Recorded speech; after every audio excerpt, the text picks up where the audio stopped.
اور اس وقت یہ سب کچھ انہیں بالکل حقیقی لگتا تھا کیونکہ وہ اپنے دماغ کی کیمسٹری کی بتائی ہوئی کہانی پر یقین کرنے پر مجبور تھیں۔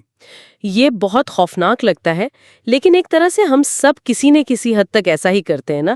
جب ہم خواب دیکھتے ہیں تو سب کچھ بالکل حقیقی لگتا ہے، ہم اس اسکرپٹ کو قبول کرتے ہیں جو ہمارا دماغ ہمیں دیتا ہے۔ ایلن کی کہانی ہمیں یہ سمجھنے میں مدد دیتی ہے کہ حقیقت کا تجربہ کتنا نازک ہو سکتا ہے۔ دماغی کیمسٹری میں تھوڑی سی تبدیلی پوری دنیا کو بدل سکتی ہے۔ آخر میں کتاب وقت کے بارے میں ہمارے تجربے پر بات کرتی ہے، جس کا عنوان ہے وقت کا تضاد، ٹائم وارپ۔ وہ لمحہ جب کوئی حادثہ ہونے والا ہوتا ہے اور سب کچھ سست ہو جاتا ہے۔ یہ جان کر حیرت ہوئی کہ یہ صرف یادداشت کا کھیل ہے۔ بالکل۔ مصنف کو بچپن میں چھت سے گرنے کا واقعہ بہت طویل محسوس ہوا، حالانکہ اصل میں یہ 1 سیکنڈ سے بھی کم تھا۔ تو سوال یہ تھا کہ کیا خوفناک حالات میں وقت واقعی سست ہو جاتا ہے؟ اور اس کی جانچ کے لیے ایک بہت ہی تخلیقی تجربہ کیا گیا۔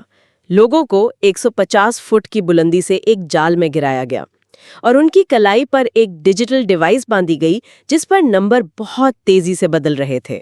جی۔ اور نتیجہ یہ نکلا کہ کوئی بھی گرتے وقت ڈیوائس پر نمبروں کو زمین پر کھڑے ہونے سے بہتر نہیں پڑھ سکا۔ اس کا مطلب ہے کہ ہم سست رفتار میں نہیں دیکھتے۔ تو پھر ہمیں ایسا محسوس کیوں ہوتا ہے؟